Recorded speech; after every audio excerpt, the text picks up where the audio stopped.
4 vite më parë, kur Shqipëria bëhej gati për zgjedhjet parlamentare të vitit 2021, në qarkun e dytë më të rëndësishëm të vendit, po bëheshin pazare me krimin e organizuar për blerje të votave në këmbim të favoreve që do të vijonin t'u bëheshin krerëve apo antarëve të organizatave kriminale. Jurges Qyrbja, deputet në atë kohë i partisë qeverisës së Partia Socialiste, dëshironte të kandidonte për një mandat të dytë në këtë sigël. Gjithçka shkoi sipas planit dhe Qyrbja mori dhe mandatin e deputetit për herë të dytë, të cilin e gëzoi për rreth 3 vite derisa nga bisedat e aplikacionit Sky ICC nëpërmjet SPAK u zbulua ajo që kishte bërë.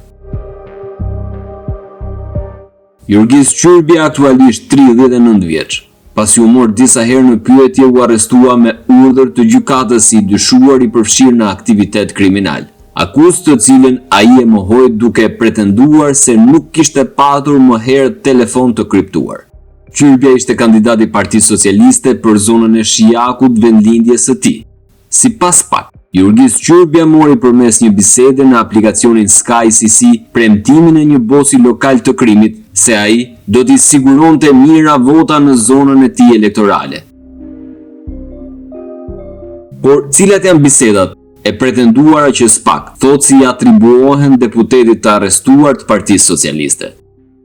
Jurges Qyrbja akuzohet për 3 vepra penale ku përmenden korrupsioni aktiv në zgjedhje, tregtimi i sekretit shtetëror dhe përkrahja e autorit të krimit. Çfarë thot SPAK? Bazuar analizës së komunikimeve të enkriptuara, ekzistojnë dyshime të arsyeshme të bazuara në prova se funksionar publik gjatë periudhës dhjetor 2020, mars 2021 në kundërshtim me përmbushjen e rregullt të detyrës ose duke abuzuar me cilësitë e tyre, në disa raste kanë zbuluar tek të tretët për mbajtjen e akteve të cilat ligji i përcakton si sekret. Sipas analizës së këtyre komunikimeve, është konkluduar se njëri nga personat që ka patur në përdorim aplikacionin e platformës së enkriptuar Sky ICC, i cili rezulton se është vënë në dieni të këtyre informacioneve sekrete dhe për mbajtjen e këtyre informacioneve, ju a ka shpërndar mandej personave të tretë që kanë përdorur të njëjtin aplikacion si drejt për drejt personave të shpallur në kërkim, apo ka kërkuar dhe angazhimin e personave të tjerë me qëllim informimin e personave të shpallur në kërkim, disa prej cilëve për vepra penale në fushën e krimit organizuar. Është identifikuar nga SPAK si shtetasi Jurges Qyrbja, me detyrë deputet i Kuvendit të Shqipërisë. Shpërndarja nga Jurges Qyrbja i këtyre informacioneve sekrete personave të tretë, disa prej cilëve dhe persona në kërkim, ju ka shërbyer këtyre të fundit si një dhënie e rëndësishme që pas atij momenti të qëndronin të fshehur me qëllim që t'i shpëtonin kapjes apo arrestimit të mundshëm nga strukturat e policisë. Nga hetimet e kryera, organi procedues ka konkluduar se njëri nga bashkëpunëtorët e Jurges Qyrbjes, i cili ka patur dhe ka përdorur aplikacionin e enkriptuar Sky ICC, është informuar prej këtij të fundit rreth përmbajtjes së informacioneve sekrete, si dhe është angazhuar për t'u shpërndar personave të shpallur në kërkim, me qëllim që t'i shpëtonin kapjes apo arrestimit të mundshëm nga strukturat e policisë. Ka rezultuar e provuar se është pikërisht shtetasi Ahmet Masha, kunati vëllai të deputetit Qyrbja. Nga hetimet e kryera, SPAK ka konkluduar se Jurges Qyrbja, i cili ka patur dhe ka përdorur aplikacionin e enkriptuar Sky ICC, ka komunikuar me bashkëbiseduesin e tij të identifikuar si Altin Hajri, lidhur me favorizime të tjera në cilën do formë për zgjedhësin ose persona të tjerë të lidhur me të, me qëllim për t'u angazhuar në veprimtari të palishme për mbështetjen e tij si kandidat në zgjedhjet parlamentare të 25 prillit vitit 2021. Në kuadër të procedimit penal, referuar dhe procesverbali datës 15 tetor 2024 për identifikimin e përdoruesve Sky ICC në kuadër të këtij procedimi penal numër 93 i vitit 2023, ka rezultuar se personi që ka patur në përdorim aplikacionin e platformës së enkriptuar Sky ICC me kodin PIN BFL SI1 është identifikuar si shtetasi Jurges Qyrbja, i cili ka komunikuar me disa persona që kanë përdorur të njëjtin aplikacion të enkriptuar në funksion dhe të aktiviteteve të palishme kriminale. sa i përket veprimeve që janë kryer me qëllim identifikimin e plotë të përdoruesit të SkyCC me kodin PIN. Të lartë përmendur, policia gjyqësore ka analizuar komunikimet e këtij përdoruesi kandidat për deputet në vitin 2021 të thirrur gjatë bashkëbisedimeve, i cili është thirrur nga të tjerët apo është vetë prezantuar me shkurtesat J, Jur apo Juri. Në komunikimet që përdoruesi i SkyCC PIN BFL SI1 zhvillon me përdoruesin e SkyCC me kod PIN KNO GT1, i cili sipas pak dyshohet të jetë i shumë kërkuar i drejtësisë Altin Hajri gjatë periudhës 17 dhjetor 2020 dhe 7 mars 2021, ndër të tjera, diskutojmë për renditjen e kandidatëve në listat për deputet në zgjedhjet parlamentare të radhës që korrespondojnë me zgjedhjet e datës 25 prill 2021. Nga këto komunikime, datë 22 shkurt 2021, nga ora 20:39 e në vijim, diskutohet për numrin e votave në favor të kandidatit që mund të merre në Bashkinë Shiak dhe njësitë administrative në përbërje të saj. 3.000 do t'i japun, ma e men, thash Romanat, Arapaj, Maskuri, zonat tona janë për Jurin, i thash. Po futen vetë, tha ma mire, ha, morën e gjithë grupet, i thash.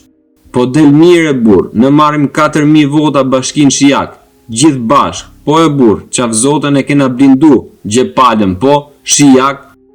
Gjithashtu evidentohet fakti se në foton e dërguar nga bashkëbiseduesi, ndër emrat e tjerë ndodhet emri i shtetasit Jurgis Qyrbja që korrespondon me numrin rëndor 7. I dënuar më herët për trafik të lëndëve narkotike në Itali, Altin Hajri aktualisht 41 vjeç me origjinë nga qafzota i Shiak. Altin Hajri rezulton se është pronar i kompleksit Golden, i cili cilësohet si një nga organizatorët e rrombimit me 17 janar të vitit 2020 në Kamës, të Jan Prengës. Ai u dërgua nga grupi kriminal drejt kompleksit, ku u dhunua barbarisht dhe dyshohet se humbi jetën. Trupi i tij nuk është gjendur sot e kësaj dite. Sipas hetimeve, shkak për pengmarrjen, ishte bërë një ngarkesë kokaine prej 260 kg, e vjedhur në portin e Portsmouthit, për të cilën akuzohej vëllai Jan Prengës dhe një mik i tij në Angli, por që i përkiste një karteli shqiptar. Pra sipas pak, megjithse në arrati dhe me një akuzë kaq të rëndë, Altin Hajri komunikonte lehtësisht me deputetin e kuvendit Partisë Socialiste, Jurgis Qyrbja. Por dhe antarë të bandës së Durrësit janë përpjekur të përcaktojnë renditjen e listës së kandidatëve të Partisë Socialiste dhe të ndërhyjnë për të favorizuar Jurgis Qyrbjan. Një nga episodet më të veçanta gjatë komunikimeve për rikandidimin për deputet të Jurgis Qyrbjas është ajo që zhvillohet me Edmond Koçin. Ky i fundit i njohur si Mon Çekiçi ishte një nga antarët aktiv të bandës së Durrësit. Bisedat me deputetin Qyrbja, Edmond Koçi ka me datën 5 mars të vitit 2021, ndërsa vetë mbeti i vrarë 2 javë më vonë në një atentat mafioz në qytetin e Durrësit. Ndiqni se çfarë kanë folur mes tyre dhe cili është premtimi që Edmond Koçi i ka dhënë deputetit Qyrbja. Në komunikimet që përdoruesi i SkyCC PIN BFL SI1 Jurgis Qyrbja zhvillon me përdoruesin e SkyCC me kod PIN CAA 4C7 identifikuar si Edmond Koçi gjatë datës 5 mars 2021 nga ora 10:12 në vijim. Ky i fundit i bën me dije se është investuar tek persona të tjerë që ky shtetas të ishte kandidat për deputet në listën fituese, duke këmbgulur që të mos renditet i shtati në renditjen e kandidatëve për deputet në qarkun Durrës, por të renditej i pesti. Tashi sa e mbylla muhabetin tat, se kam 3 orë me atë, po mos fol me njeri i herë, mos i thuj asnjënit, vetëm mos fol se na prishin punë. Bo si kur s'digja, se ja kërkova personalisht, e du unë këtë gjoj, thash, përveç se e du në gjithë. Doja qoj ashtu, tha, normal, ti i pesti, Iliri shtati. Në këtë rast, Iliri është shtetasi Ilir Ndraxhi, i zgjedhur si deputet i Kuvendit të Shqipërisë. Përdoruesi i SkyCC PIN BFL SI1 Jurgis Qyrbja falenderon bashkëbiseduesin Edmond Koçi, të cilit i konfirmon faktin se nuk do e diskutoj me njeri dhe se e kishte qetësuar. Okej vllai, rrofsh, je i madh, rrofsh vlla. Jo, a rrofsh o vlla se na ngrete moralin, se na kishte ik mendja. Siç kuptohet dhe nga këto biseda, thot Spak, Edmond Koçi alias Monçekiçi kishte një influencë të lartë në kupolën drejtuese të Partisë Socialiste.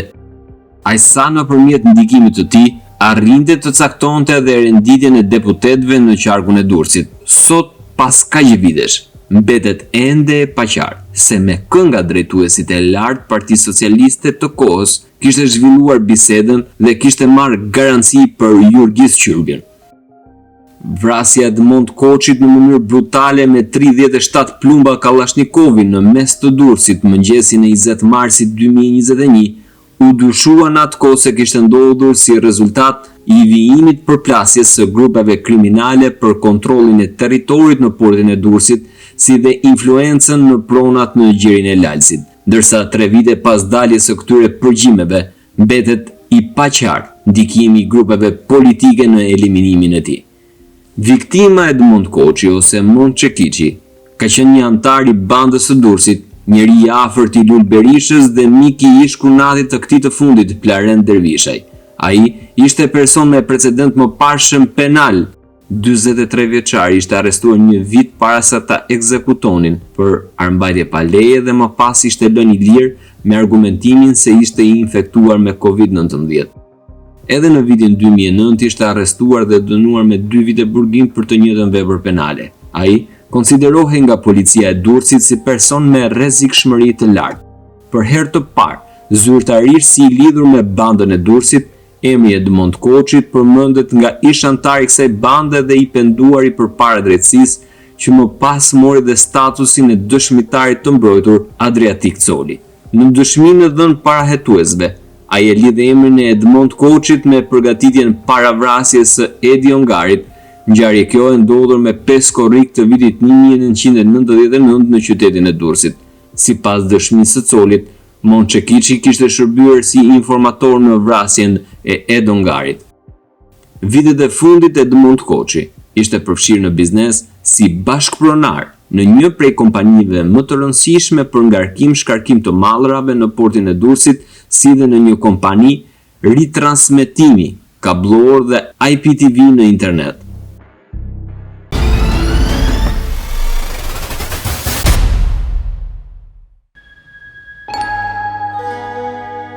Pas zgjedhjeve parlamentare të 25 prillit 2021, Partia Demokratike nëpërmjet deputetit Belind Kolliçi, e më konkretisht me datën 6 maj 2021, njoftoi se kishte zbuluar skemën kriminale të blerjes së votës në qarkun e Durrësit që shkonte deri në 1.000 euro për familje, gjë për të cilën kishte bërë kallëzim në Spak. Mes të kallëzuarve ishte edhe Jurgis Qyrbja, si lidhje e Altin Hajrit, për të cilin atëkohë Belind Kolliçi do të shprehej se në Shijak, skema kriminale e shpërndarjes parave për blerjen e votës është zbatuar përmes Altin Hajrit. Ky është një personazh i njohur i krimit organizuar, aktualisht i shpallur në kërkim për vrasje. Megjithëse në kërkim, kriminali Hajri ka lëvizur lirisht për të blerë vota për pushtetin e Edi Ramës. Kontaktet kyçe të tij janë Ardian Çela i OSHE-s, si dhe deputeti socialist Jurgis Qyrbja. Për këtë deklaratë, në atë kohë nuk pati asnjë reagim institucional dhe që 3 vite më vonë nëpërmjet bisedave të transkriptuara të sjella në Spak nga autoritetet franceze do të provojë se kishte qenë e vërtet kjo akuzë. Një episod tjetër është komunikimi i Jurgis Qyrbjes me Julian Meçajn, edhe ky një antar tjetër i bandës së Durrësit. Sipas Spak në komunikime që përdoruesi i Sky ICC SHMN 94, identifikuar si Julian Meçaj, edhe ky antar i bandës së Durrësit, zhvillon me përdoruesin e Sky ICC me PIN BFL SI1 Jurgis Qyrbja. Ky fundit në komunikimin e datës 5 mars 2021, ora 10:09, vetë prezantohet me emrin Juri, shkurtim që sipas Spak mund thirret dhe personi me emrin Jurgis. Gjatë momentit kur i bën me dije bashkëbiseduesit faktin se kishte bërë çfarë kishte patur mundësi. Po mirë më vlla, po ti e di kush është Juri, ç'a të them unë? unë sa kam pas mundësi s'kam lënë gjë mangut sa më ka ecë.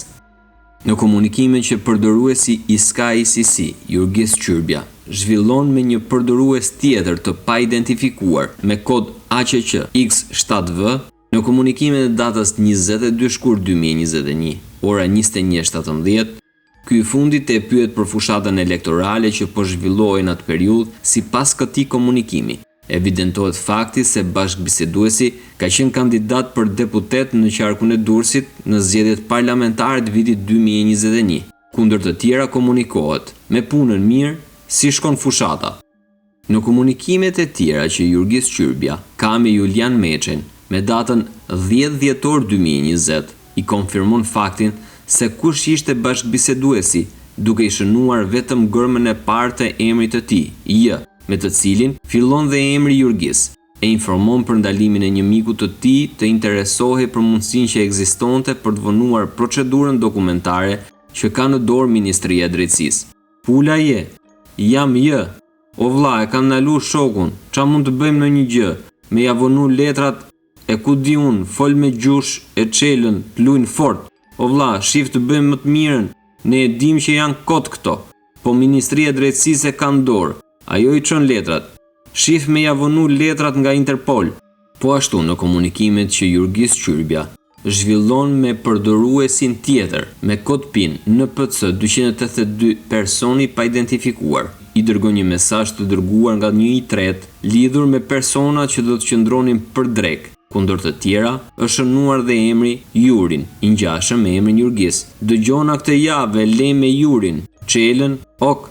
Në një komunikim tjetër që Jurgis Çyrbia zhvillon me një përdorues me kod PIN SLMYCE, personi pa identifikuar nga SPAK, me datën 6 mars 2021, ora 21:30, e në vijim i konfirmon faktin se kishte diskutuar me dikë lidhur me kandidatin për deputet që dëshironin të kishin në zonë në zgjedhjet parlamentare të vitit 2021, ku evidentohet gërma e parë e emrit të kandidatit J, me të cilin fillon dhe emri Jurgis. I thash ne cës, i kemi thënë duam Jën, mos humbim qetësinë, po të punojmë fort, ndërkohë inshallah po ndryshojnë mendje, C-ja me Gjën. I thash cës duam Jën, po duhet me qetësi se unë gjanë cës dhe gjës si kur kryojnë përçarje. Dy drejtuesit politik në Durrës në atë kohë, me pushtet Partisë Socialiste, ishin Ardian Çela dhe Vangjush Dako, që në rreth misore i thërrasin Shkurt Gjushi. SPAK thot se nga aktet e administruara ka rezultuar se i hetuar Jurgis Çyrbia gjatë periudhës që janë kryer komunikimet e enkriptuara lidhur me rrethanat e çështjes objekt hetimi, ka qenë i zgjedhur deputet i Kuvendit të Republikës së Shqipërisë. Në legjislaturën 2017-2021, personi i cili rezulton të ketë ushtruar funksionin e deputetit Kuvendit të Shqipërisë edhe në legjislaturën 2021-2025 deri në momentin e dorëheqjes. Sipas shkresës së Komisionerit Shtetëror të Zgjedhjeve, dërguar SPAK me datën 4 tetor 2024, për shpërndarjen e mandateve midis partive politike për zonën zgjedhore qarku Durrës për zgjedhjet e Kuvendit të Shqipërisë të datës 25/6/2017, shpallet fitues kandidati për deputet, lista shumëemërore e Partisë Socialiste të Shqipërisë, shtetasi Jurgis Çyrbia. Është administruar dhe vendimi numër 340 i datës 4/5/2021 për miratimin e tabelës përmbledhëse për rezultatin e votimit në zonën zgjedhore qarku Durrës për subjektet zgjedhore dhe kandidatët për deputet në zgjedhjet për Kuvendin e Shqipërisë të datës 25 prill 2021 dhe në numrin rëndor 3 është shtetasi Jurgis Çyrbia. Gjithashtu është administruar vendimi 408, datë 23/6/2021, për shpërndarjen e mandateve midis subjekteve zgjedhore dhe për caktimin e kandidatëve fitues në zonën zgjedhore qarku Durrës për zgjedhjet e vitit 2021, ku Jurgis Çyrbia fitoi mandatin dhe mori dhe 6583 vota në emrin e tij. Rasti Çyrbia përfaqëson shembullin tipik të lidhjeve të thella që ekzistojnë mes krimit organizuar dhe politikës në Shqipëri, si dhe rolin e kësaj simbioze në procesin zgjedhor dhe në fushën e zbatimit të ligjit. Rasti i deputetit Çyrbia nuk është i izoluar. Dy hetimet më parshme të prokurorisë së krimeve të rënda të njohura si dosje 339 dhe 184 zbuluan përfshirjen e grupeve kriminale në zgjedhjet parlamentare të vitit 2017, si dhe në zgjedhjet e pjesëshme lokale të vitit 2016 në Dibër në favor të Partisë Socialiste. Hetimet në këtë raste u mbyllën pa rezultate të dukshme. Në prag të zgjedhjeve parlamentare të 11 maj 2025, prokuroria e posaçme deklaroi se ka hartuar një strategji për krimet zgjedhore, duke marrë një rol proaktiv për parandalimin dhe hetimin e veprave që lidhen me korrupsionin në zgjedhje, keqpërdorimin e administratës apo përfshirjen e krimit organizuar. Strategjia përfshin gjithashtu ngritjen e një task force për zgjedhjet me një strukturë qendrore në SPAK dhe grupe hetimore në terren për të mbuluar zonat zgjedhore në Shqipëri. Megjithatë, sipas Birn, vëzhgues të politikës dhe përfaqësues të shoqërisë civile, janë të shqetësuar për mbarvajtjen e këtyre zgjedhjeve, nisur nga faktet e bëra publike për ndikimin që ushtrojnë grupet e krimit organizuar në proceset elektorale.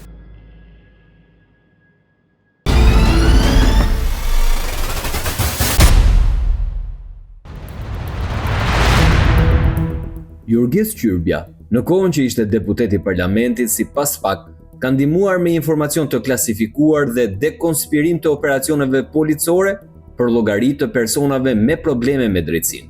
Komunikimet e realizuara ndërmjet Jurgis Qyrbjes dhe Besmir Huqi alias Farruku gjatë periudhës ndërmjet datës 24 dhjetor 2020, 11 shkurt 2021.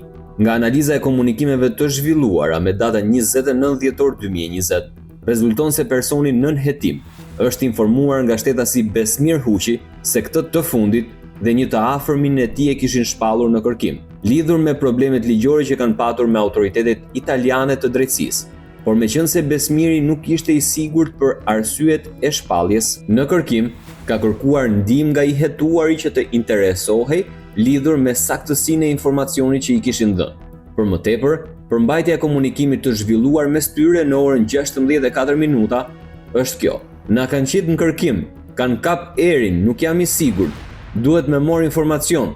I hetuar i Jurgis Qyrbja i kthen përgjigje se e kishte kuptuar shqetësimin dhe se do të angazhohej për të marrë informacion. Kuptoj, ok, se marrun. Në vijim bashkëbiseduesi i dërgon generalitetet e tyre. Ngjo, do ma shofësh emrin, të jap timin e në dvisit, Besmir Huqi dhe Ergjys Huqi. Pak më vonë, Jurgis Qyrbja informon Besmirin se të dhënat që i kishte përcjell kanë qenë të sakta, pasi në ngarkim të tij kishin ardhur aktet për shpalljen person në kërkim nga jashtëtetit, duke i konfirmuar dhe akuzën konkrete për të cilën ishin të shpallur në kërkim. Vllat kanë ardhur nga andej, organizat kriminale, trafik. Nisur nga dhënat e përftuara, ndërmjet shtetasit Besmir Huqi dhe Jurgis Qyrbja, rezulton se po në atë datë, bazuar në kqyrjen e sistemit TIMS, është shpallur në kërkim nga zyra e Interpol Tirana, pasi gjykata e Salernos në Itali ka lëshuar urdhër arresti për veprat penale organizat kriminale me qëllim trafikun ndërkombëtar të drogës. Të ndalohet dhe të njoftohet zyra qendrore kombëtare e Interpol Tiranës me qëllim ekstradimin e këtij shtetasi drejt Italisë. Sipas SPAK, referuar komunikimeve të realizuara mes tyre, evidentohet fakti se Besmir Huqi, pas marrjes së informacionit se ishte shpallur në kërkim ndërkombëtar, ka kërkuar ndihmë nga deputeti Jurgis Qyrbja që të interesohej lidhur me arsyet e shpalljes në kërkim. Sipas SPAK, ta persona kanë arritur që të marrin ndjenjë rreth përmbajtjes së informacioneve të klasifikuara sekret lidhur me faktin se në ngarkim të Besmir Huqit kishin ardhur aktet nga autoritetet italiane të drejtësisë me objekt ekstradimin e tij.